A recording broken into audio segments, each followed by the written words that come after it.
Welcome to the Why Music podcast, where we talk to independent artists about their journeys, the inspirations behind their music, and ultimately why they make music. This next artist debuted in 2019 and hit the ground running. Track after track and release after release, he has continuously provided us with something new and stronger than the last. Self defined as a dream pop artist, this fellow Midwesterner is a force to be reckoned with in the industry. Welcome, Jay. Hi, thank you for having me. What I always like to start off with is, where did your journey with music kind of all start? That's a difficult question because I think there's a couple different points in my life where I could say it started per se. I feel like for me as an artist, I think it started when I began songwriting lessons when I lived back in Lafayette, Indiana. Um, because up to that point, I had just been taking vocal lessons and singing covers of people's music. And I think at that point, I started to discover my own sound and it just kind of evolved from there. So, what kind of made you decide to like dive into taking songwriting lessons and stuff like that? Did you like start writing? Was it something you always wanted to do? Did it just kind of happen naturally? What kind of progressed in that area? Yeah, so I was never like the type to like write poetry and stuff. You know, some people they just were always writing as kids and writing poetry and turning those into songs. I wasn't really doing that. Like I have some old videos that are pretty funny of me just singing random like lines that I came up with, but I would never like write full songs. I think my first song that I actually fully wrote was when my aunt had cancer and I just like was compelled to write a song about kind of how I felt, and that was probably the first one. And I think it just came out of like I just had so much emotion out of that, and I also wanted to kind of give her something of just like my love. But I don't know, I wrote it and I performed it at some shows that I was, some teachers that I had, and it was good. Like I got good feedback and I was like, "Oh wait, what's happening? Like people are responding well to this. Like maybe I should keep doing it." And so I did, and people kept responding well, and looking back at that music, I laugh now, but like it's cool to see kind of where it started. Yeah. I mean, I I feel like if you're looking back at your old songs and thinking, what was I doing? That's good because then you're writing something better now. Like if it was just like, Right. oh, I still think that's like my best stuff, then we got problems. Exactly.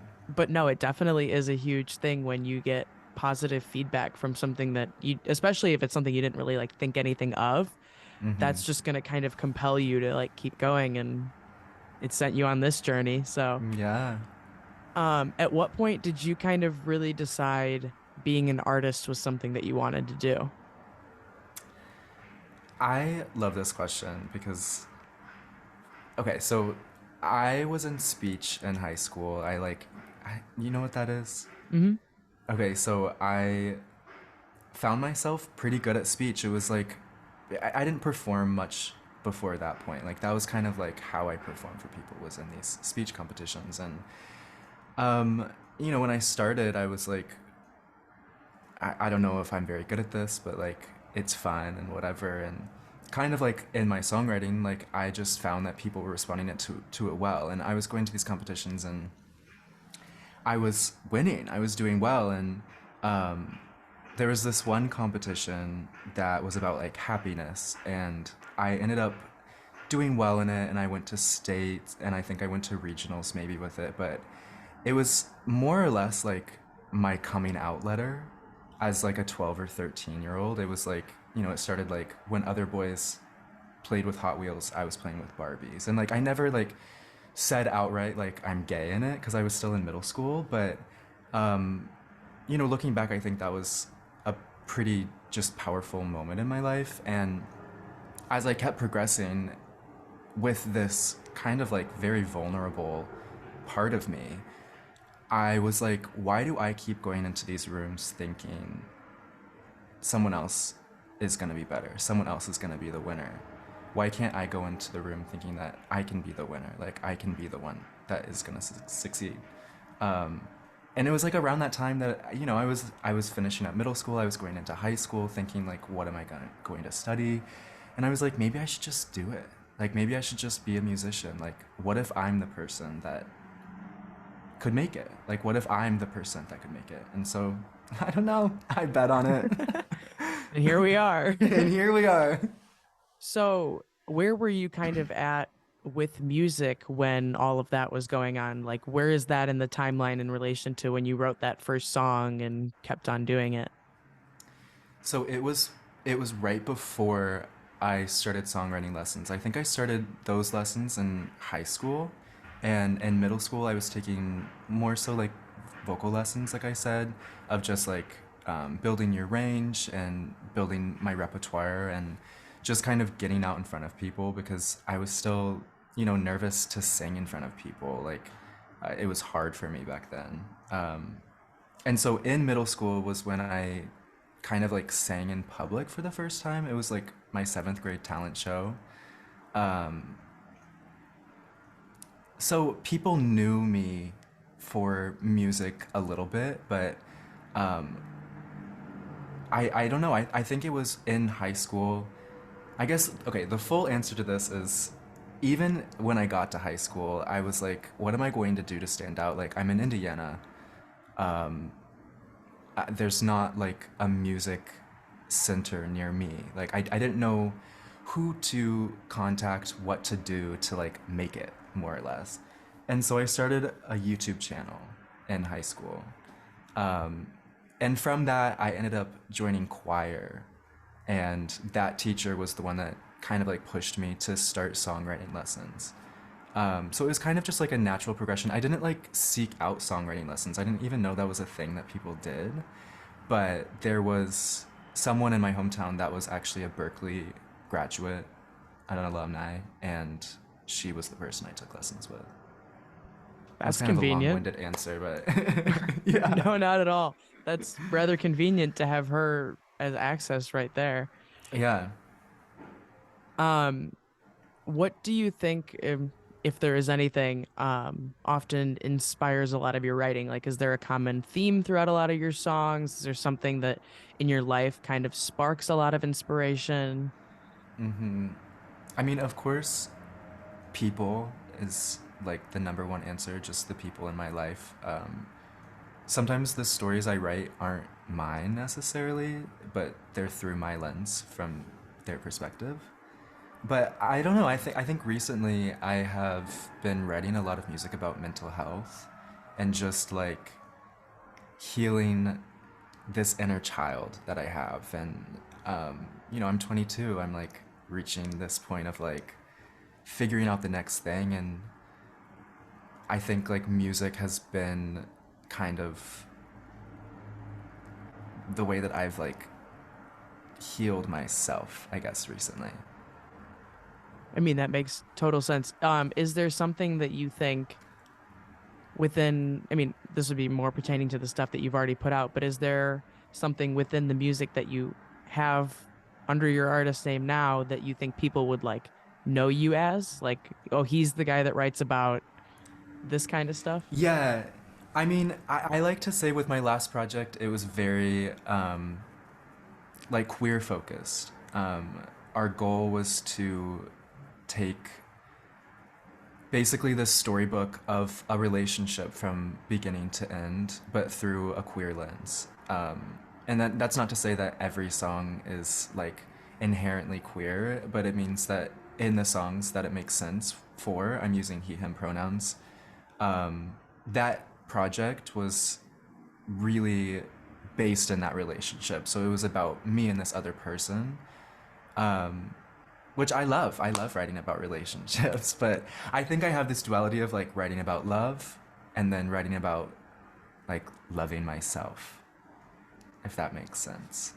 No, it does make sense. Do you ever think Yeah. that songs you've written one way or the other can be perceived in like the opposite way? Like I'm writing this as a love song like for someone else, for instance, but it could be kind of perceived as something where it's like loving yourself kind of way, if that makes sense.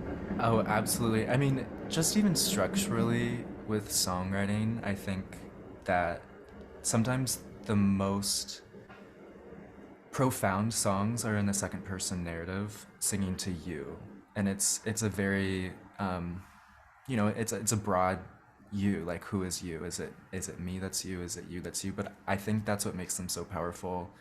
Um, I have one song. I think it's "Faded Blue Jeans," where I in the chorus I say, "Faded blue jeans are fading memories of faded boys who used to love me. Try to patch them, but thread don't fix when." I can't remember the last line.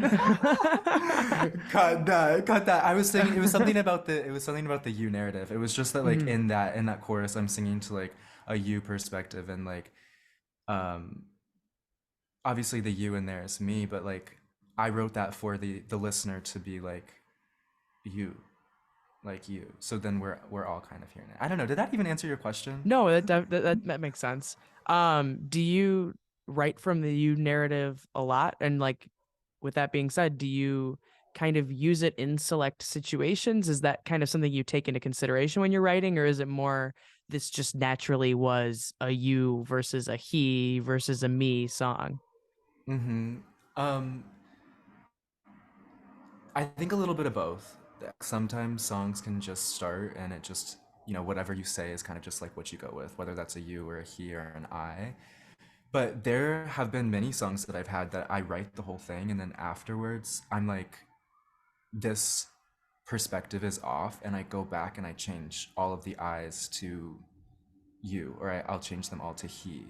And, you know, thematically it still makes sense, lyrically it still makes sense, but as long as they aren't part of like the rhyme, which sometimes you run into that issue if you're like rhyming the pronoun as part of your Hmm. lines. But yeah, totally. I think that there's a lot of manipulation in songs after they're written that probably a lot of people don't think about, even of just like phrasing of lines, of like front heavy or back heavy, and how that makes the listener feel. Um, yeah. Do you go back and, I mean, beyond just the pronouns, do you go back and rewrite songs like a lot? Like have you ever rewritten something to the point that you don't recognize it from what it originally was?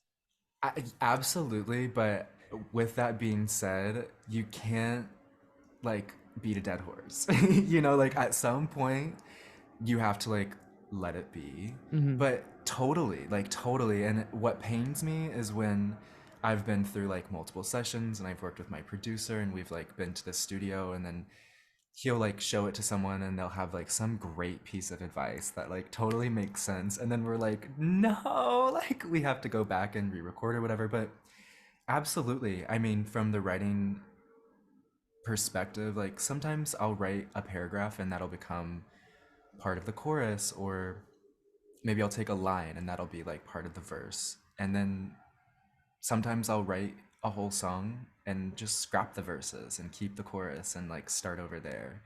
Um, I think it's just about just like connecting with what you have, and if there's something better, like even if you don't use it, it can't hurt you to write, because maybe you could use it for something else. Absolutely. Um, Kind of staying on the topic of like what inspires your work, do you think that being from the Midwest, because I also am born and raised Midwest, do you think that that has any influence over how you kind of write your songs? Yes. I think, I mean, I don't necessarily take a lot of influence myself from like folk and country music, but like having grown up in that area where that was a lot of the prevalent sounds I heard. And the teacher that I mentioned, the songwriting teacher, she was like a Nashville style songwriter. So I think a little bit of me living there, but like a lot of it was that my first real songwriting teacher had that Nashville style ingrained in her, which kind of ingrained into me, which I personally like because I think a lot of country music can easily be pop music with the change of production. Like legit, so many songs, and that it's happened so much. Um, and it's more just about like the storytelling, and I think that's what I like most about songwriting is the storytelling, like having this, I don't know, kind of like I described my last EP as a storybook because each song just felt like a different place that I was going to. No, that totally makes sense. I think the storytelling is it's something that for my own artist project I've tried to develop more and more as time has gone on. But it's I think like you have to think like I go back to her a lot, but she's huge. Is Taylor Swift. She was a Nashville like native as far as like the music and everything went, like that's why everybody loves her is that she tells such detailed stories, but it's so detailed in a way that you can still somehow relate to it, which is Yes, just kind of crazy because it's a little exactly. backwards where it's like the more detail you kind of go into, as long as it relates back to that big picture, people are going to understand it. Whereas if you write something that's very blanketed, people are going to be like, well, what do I have to connect to with this? It feels very backwards, but it just makes Yeah. sense.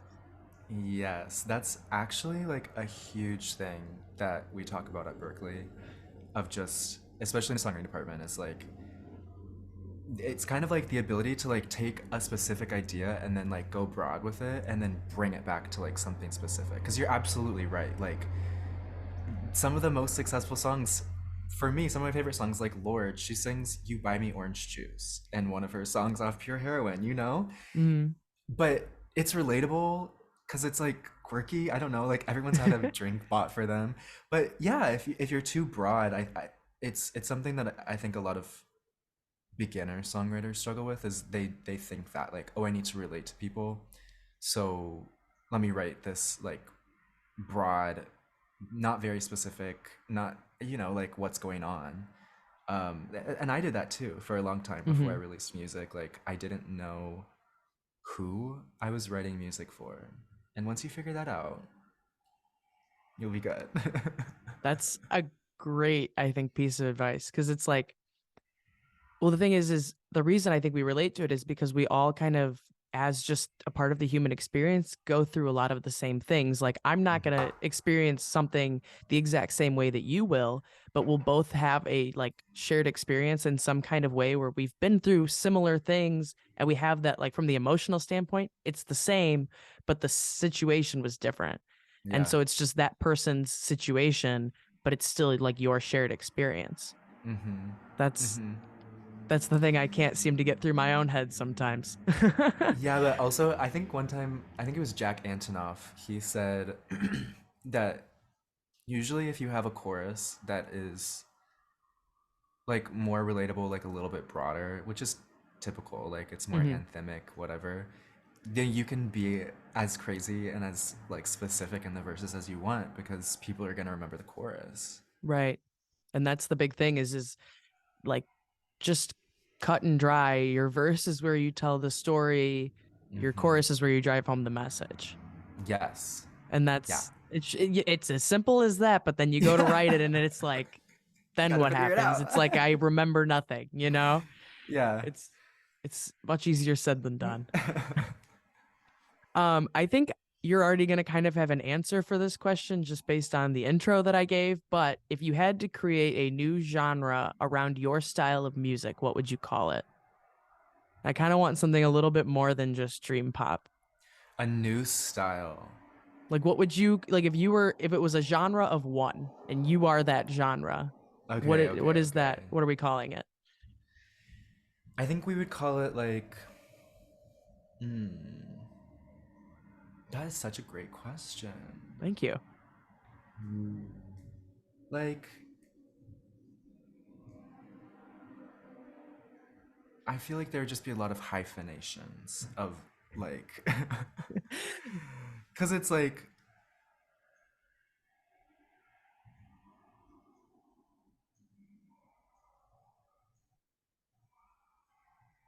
It's tricky, I know. It's on the tip of my tongue. Like, I'm thinking of the ingredients of it. Okay. If I had to describe the genre.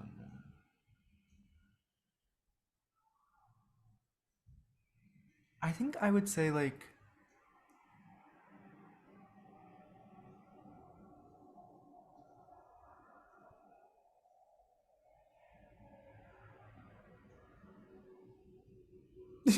I know it's hard. It's a new one I added for season 2, and even the last artist was just like, "What are you asking me right now?" well, okay, so do you want like multiple genres stuck together or you want like words It describing it? it's just if you were to define your music in a new genre, like I'm not like I won't take something as basic as like an indie pop kind of thing. I want like Okay. what would you kind of call categorize it as? I would be new age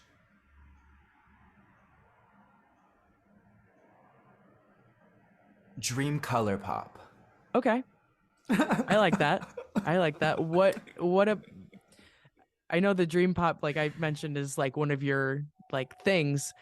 What's the color add into that, and what does the new age kind of add to that? Like what made you select those ingredients?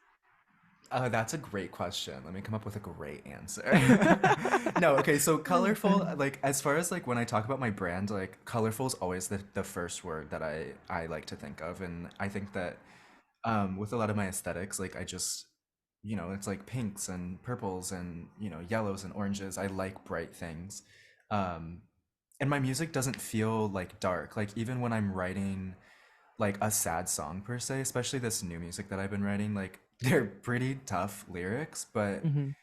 you're not gonna like cry listening to it. Like you might cry reading the lyrics, but like listening to it, you're gonna be like bopping, you know? Yeah. Um, and I just think the new age comes from this new wave of music. Like I think all of us right now in this generation are in this new age of music, and it's very interesting. Like me and my peers at school, like we're experiencing like such a rapid uh like growth and development of this industry that like has kind of been the same for a long time, and now there's a lot of new players in the court, and the power is kind of shifting. And um I don't know, that's kind of more on the business side of things. But as far as like the genre, like I just think music, I don't know, it's still changing. Like it's getting Hmm. shorter. It's kind of, on TikTok you're seeing this trend of like sped up music, and Yeah. I don't really know where that's gonna go, but I'm in the new age. Yeah. No, I'm ready to 100%. write it. No, and there is no wrong answer. Like it's just I was just curious where those words kind of came from. Um, is there a release or a song that you've put out that you think kind of best embodies who you are as an artist? Like if you had one song to kind of sell someone on your artistry, on listening to your music, like to convince them to essentially be a fan of you, what song would you show them? Probably like the first answer I can give you is Got Feelings. Okay. Um, for a couple different reasons. It's not necessarily like my favorite song off of the EP Play Pretend, but I think it's one of my best examples of pop writing and structure, even musically with the production. I mean, that song is like under 3 minutes, and it has a bridge and a key change, and like it has like a cool intro with vocoders and stuff. Um, but I hesitate. The reason I hesitated, like, I don't know if I would describe my music as that, but I know that that is the sound that would most attract a listener, perhaps. Okay. So that would be the one that's really like selling you. What like as far as like your sound, like obviously with artists and especially new artists and people that are in their 20s like you and I, like it's Hmm. very much like it's a little bit of like a growing period over however long to kind of find what really is like your sound as an artist. Do you think that you've kind of like located that, or do you think that there's kind of a direction you're headed? And if so, what song would be best reflective of that? That's a great question. Um, I,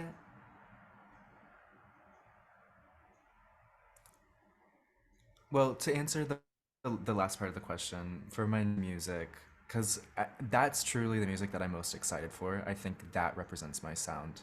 Um, I don't think that I have found my voice, but I don't think that you ever fully do. And I think I had this conversation the other day. Like, I waited. I don't know. I just waited to start my YouTube channel until I had like a nice camera and a nice laptop when I didn't need to, and like I waited to release music until like I had like an expensive producer and like I don't know. Sometimes I regret that because I'm like, what if my sound before then was cool? I digress. Let me answer the question in a better way. I don't think that I found my sound Hmm. yet, but Okay. I don't know if I ever will. Kind of in the sense of like Miley Cyrus or Lady Gaga, who are Changed a constantly lot just over time. changing. Yeah, and I feel that within my own music. This next project is similar. I would say it's kind of like a combination of my first song, Cold, which is very, it's almost a 5 minute piano ballad, and Got Feelings, which is this like super pop song. I think it's like this amalgamation of the two and really leaning into my songwriting roots, honestly. Like I think Hmm. that's where my sound is heading, is where the songwriting takes me. I think, yeah, no, that totally makes sense. I think Miley Cyrus and Lady Gaga are both great examples because, like, I'll always say I'm a big like Lady Gaga fan, but I like her like Joanne era like the Mm, best because mm, like a million reasons will forever just shatter my soul. yeah. But like I'm not like Poker Face and Bad Romance, like those aren't my vibes. So like I get that, but kind of going off of that, if that's kind of the journey you feel like you're taking a little bit, what do you think will be what holds fans to continuing to follow you if you go through those kind of periods of like Miley Cyrus has been all over the place, Lady Gaga's Mm, been all over the place. Even in a more like condensed and like narrowed down version of that, varying a little bit, what do you think will kind of keep people hanging on? Is it the lyrics? Is it something in the production? Like what will people latch on most about your music that will make them want to stick around no matter what it is you're putting out? yeah. I mean, I think for the best artists, it's really the artist that makes the fans want to stick around, which is kind of not a great answer to that, but in a I lot of love the business answer ways, though. that's the truth. I think musically, like, it actually might be more helpful to an artist than harmful to change up your sound. And I don't know. I think it's a hit or miss. Some artists have the same type of sound all of their careers, and they are successful and they'll sell out stadiums. But for a lot of people, that becomes redundant. And having this switch up of doing like the super pop stuff like Gaga did, and then going to the Joanne, and then she's done like jazz and she's done Mm-hmm. rock. Like I think it's more just a display of talent, and people recognize that. Um, but with that being said, like they are fantastic performers, and that's like another lane from songwriting. And I don't know. I guess I always hope that people just love my voice and love the words that I write. I think that's all you can really ask for at the end of the day. Yeah. So another new but potentially a little bit of a tricky question. If you had to pick two or three artists that you think your music is kind of like a combination of or like a product of, who would you choose? Like I always say my top three artists are Lord, Frank Ocean, and John Bellion. And I think that there's aspects of the three of them that there's like one big thing from each of them that I really pull. And I think for John, it's ultimately, I just think it's fantastic. For Frank Ocean, it's like the production more or less. But I don't know. I love everything about them, but like the production from Frank Ocean, I really enjoy. And then from Lord, it's kind of just like this experience that she creates with her music. I mean, for all three of them. Um, I think for my own music, like a lot of people would compare me to artists like Troye Sivan or Lauv. even maybe like Quinn, XCII, which who I love all three of them as well. No, I think that totally makes sense. What was your answer for John? I think you cut out for a second. Like his lyrics ultimately like are just Yeah. fantastic. He's such a great lyricist. Well, it's interesting that you say John and then you say Quinn because I'm a huge John Bellion fan, always have been. It's kind of what got me into writing music, even though my stuff sounds nothing like any of his. Um, but he and I've listened to him so much and I've even looked into it, but he's written on a lot of like more recent of like Quinn stuff. And so like having that sort of like connection and being I think John Bellion inspires my stuff a little bit or sounds like my stuff, and then Quinn is what people tell me I sound like. Like there's a It's reason that those good. two are in the same conversation. Yeah, and I mean John's everywhere. Like he's up there with like Ryan Tedder at this point, I think. Yeah. He's writing for like top 10, top 1 songs now. Yeah, and it's crazy. I want him to start releasing more of his own stuff because he hasn't in a long time and I miss it, but like Yeah. he's he's there. He's just it's just not right in your face. Yeah, I think he'll come back. I think that was probably related. I don't know exactly what his contract was, but I remember in another podcast, like he mentioned he had like a certain amount of mixtapes to make, and I Mm, think this was the last one. So he might okay. go independent after this. I don't know. I would love to see that. Which could be kind of cool. Yeah, because we already got Russ and I think Hoodie Allen as well are both like. I mean, Hoodie Allen. Hmm. I don't know if he was ever on a label or always has been independent or what, but he's a decent name for someone who's now independent. Yeah. So we're changing the industry slowly but surely. Yeah. Um, what is an outside passion of yours that you feel impacts who you are as an artist? I mean, of course, I'm passionate about just social activism and rights. I mean, as a queer person, like, I think that ultimately I will use my platform as a queer voice for us. But there's just a lot of different people who literally are so oppressed. And I always told my parents if I wasn't a musician, I'd probably become like a lawyer, like for these people, like a civil Mhm. rights lawyer. Um, but I think I'm just passionate about people, and I'm just a people person. And I think I am a curious person, and being curious is one of the best things for writing because you're always just like looking to explore and find things out. And that's what storytelling is, you know? Um,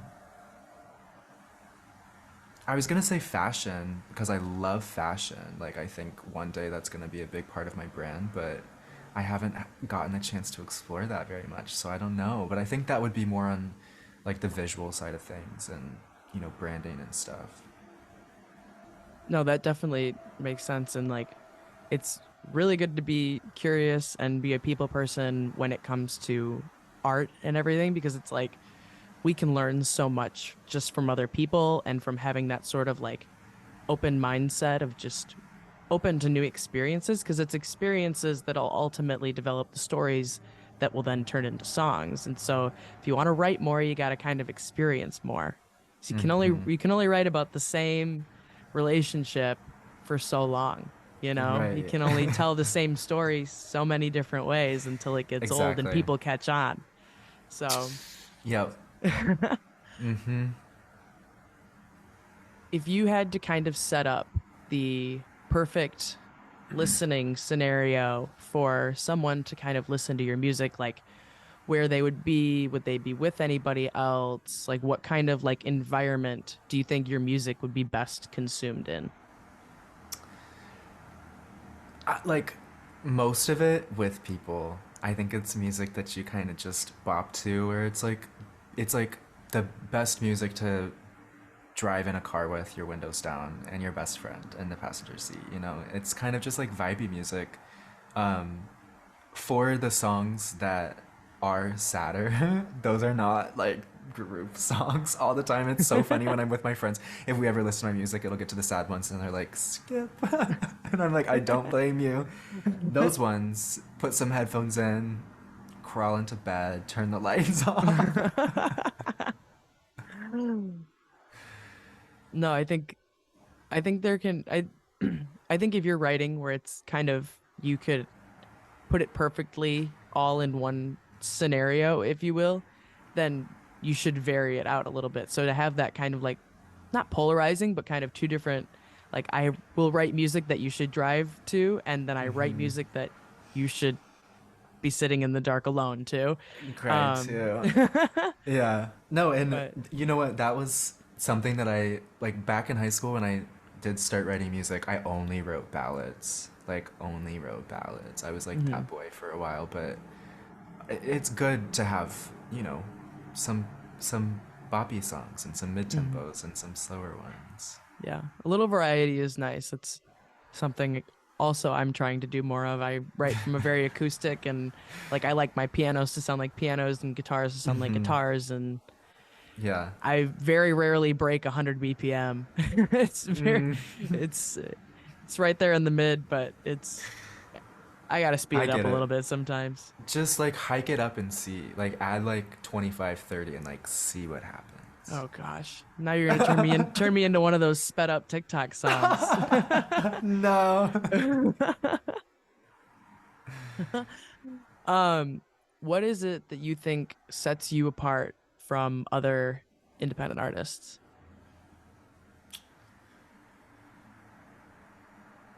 Ultimately, my songwriting. I, for a long time, like vocals were my priority. And then I started writing music and I was kind of both singing and songwriting. And then when I came to college, I had one professor that it was a songwriting class, and she said, like, I'm never going to critique your vocals in this class because I expect you all to be able to sing the phone book and get a standing ovation. Which is like kind of dramatic, but like I 100% agree. Like, I think, or even in, what is it, A Star is Born, when Bradley Cooper's like, not everyone has something to say, but you have something to say. Like, that just always stuck with me because regardless of how I feel about my voice sometimes, like I'm not going out there and being like the powerhouse and doing all of these runs. Like I know when it comes down to what I have to say, I have something to say and I stand behind my writing. I think it's the strongest part of my music and just me as an artist. No, I think that totally makes sense. I think it definitely like I think what'll kind of separate artists that are able to just get one song really popular versus ones that will continue to sustain song after song is like ultimately what it is you're saying and how you're saying it more so Mm-hmm. than like something that sounds super fancy. Like the production does a lot, and that's what really like kind of emulates the message beyond just the lyrics themselves, but it's ultimately what stories you're telling and how you're telling them that'll really secure your spot as someone that people are listening to.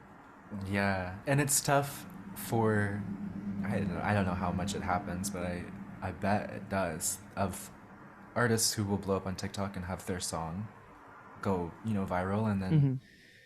when they put out another song and it's not what people maybe, they don't have anything else to go off of, like they stop listening. And that's not good. I definitely am going for longevity, even if that's a slow burn at the beginning. We'll see. Yes, slow growth is better than virality. Yeah. Just to put it pretty plainly is I I agree. It's like it's better to have something where you started out with very little kind of traction, but build into something rather than it goes overnight because then there's expectations on your shoulders. It's better Yeah. to kind of not build behind closed doors, but like build out in the open with a small audience rather than just kind of jump off the high dive your first time in the pool. Mm-hmm. Yeah. So, um, what impact do you ultimately want to have with your music and your artistry? Um, I mean, kind of going back to just like my mission being especially related to the queer community, like I know that there's a lot more representation these days, uh, a lot that I didn't have as a kid. You know, I couldn't look to many singers even that were openly gay that were around my age. You know, um, I want to add to that. I want to continue like expanding the space for queer people, and I mean people in general, but especially queer people because that's the experience that I can relate to the most. I also just I think it's very special to be a songwriter because we have the ability to tell stories for our job, which is so cool. Like we're literally storytellers for a living, and I think that is a unique maybe responsibility because there's a lot of people that maybe turn to that because they can't articulate it themselves, and we have the ability to articulate it for them. And I just think that that's really special. No, I think that's a great kind of mentality to have. It's like you're essentially then speaking and using your voice for the people who maybe don't have that same sort of power or ability. Like it's crazy just to, like the impact that music can have is just crazy. So I think that brings us to the one final question that I always like to ask that is the title of the podcast and ultimately why I decided to start the podcast. Why music? I mean, it is my essence. I think that I 100% believe in people being born to do certain things, and I think it's just always been in my DNA. There's so many reasons why. I think the expression is the number one. I think it's awesome to be creative and to be able to, again, like be a storyteller as a career is so special. And I never take that for granted. But I just also think I love performing. I love being on a stage. There's nothing like a live audience to get energy back from. I like literally nothing like that. And yeah, I think it's a scary decision to make because there's no way to know that it's gonna work out.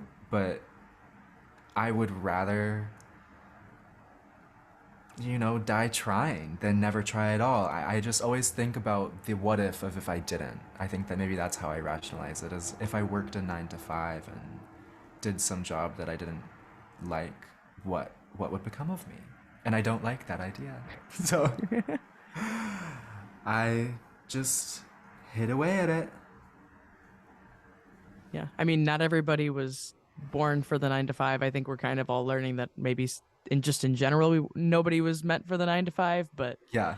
it's just I agree with you. I think there are things that people are born to be and born to do, and here we are.